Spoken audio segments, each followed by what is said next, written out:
Nous avons eu des informations comme quoi le Congo est passé au stade des pays les plus pauvres du monde.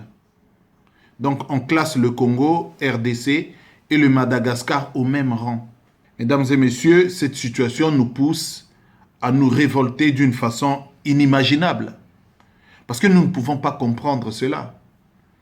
Le Congo, le pays du coltan, le Congo, le pays du diamant, de l'or et du cuivre, s'il vous plaît. Le Congo est classé après le Rwanda, après le Congo-Brazzaville et même après le Mali, après le Sénégal. Or, dans les années 60, nous le savons, beaucoup de Sénégalais, des Maliens, disons des Ouest-Africains en général, le terme, vous l'entendez bien, les Ouest-Africains kiffaient notre pays. Et aujourd'hui, nous sommes passés loin derrière ces pays-là qui, autrefois, nous enviaient. Alors, la faute à qui? La faute à qui?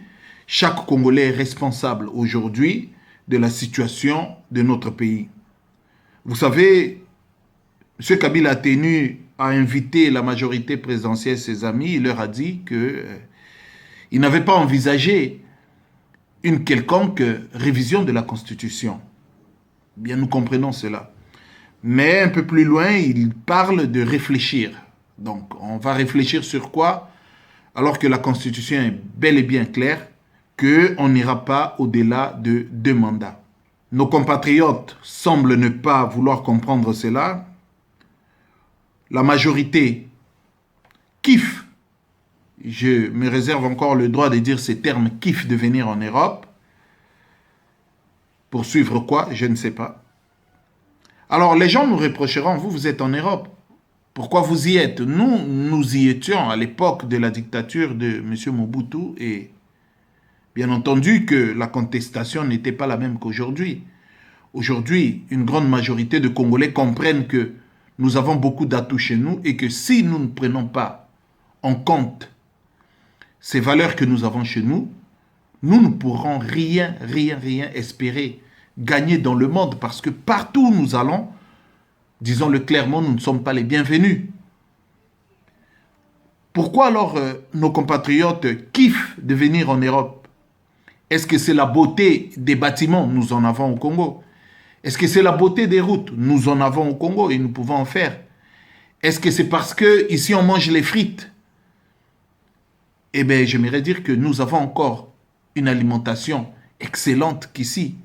Donc, au-delà de tout ça, nous voyons qu'il y a un problème spirituel énorme. Il y a aussi un problème de fond qui est un problème de la pauvreté qui est en train de ronger les gens et qui fait assez que les gens ne puissent plus prendre en compte qu'ils ont toutes les valeurs et tous les atouts pour remettre le pays sur les rails. Aujourd'hui, chacun préfère se barrer. Alors quand on se barre, qu'est-ce qui arrive? Les Congolais veulent quitter le Congo, alors que les Rwandais veulent venir au Congo.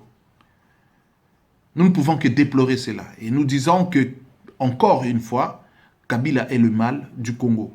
Nous le démontrons, noir sur blanc, clair et net, que Kabila est le mal. Aujourd'hui, il y a des quartiers comme à Matete, il n'y a pas d'eau. Pendant 1 mois, comment les gens vont se laver avec toute cette chaleur au Congo? Il y a beaucoup de situations comme ça que nous pouvons déplorer. Mais nos compatriotes préfèrent quoi? Préfèrent la distraction, préfèrent aller à la prière dimanche. Moi, je pense que les Congolais doivent prendre ce jour-là de dimanche, au lieu d'aller perdre leur temps dans des églises bidons et inutiles, doivent prendre ce jour-là à réfléchir comment on peut s'en sortir, comment le pays peut se redresser. Il y a beaucoup de mal au Congo qu'il nous faut bannir. Certains n'ont pas confiance dans l'opposition. La diaspora est complètement désorientée. Eh bien, nous sommes là. Nous attendons quoi? Je ne sais pas.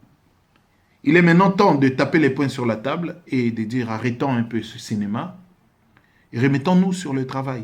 Le travail consistera à de ne pas nous focaliser sur les insultes, les injures, à nous focaliser sur la libération totale du Congo, sur le fait de faire partir Kabila. Si nous ne réagissons pas, Eh bien, je l'ai dit et je le réitère, ici en Europe, lorsque vous mourrez, on vous brûle. Nous l'avons vu la semaine dernière, nous avons été accompagnés un frère congolais qui est mort ici et qu'on a brûlé son cadavre. Sa mère est à Kinshasa en train de pleurer, mais elle ne verra pas le corps de son fils une dernière fois. C'est à nous Congolais de savoir qu'est-ce que nous voulons. Voilà. Donc, nous serons là toujours pour continuer à le dire et nous le dirons toujours.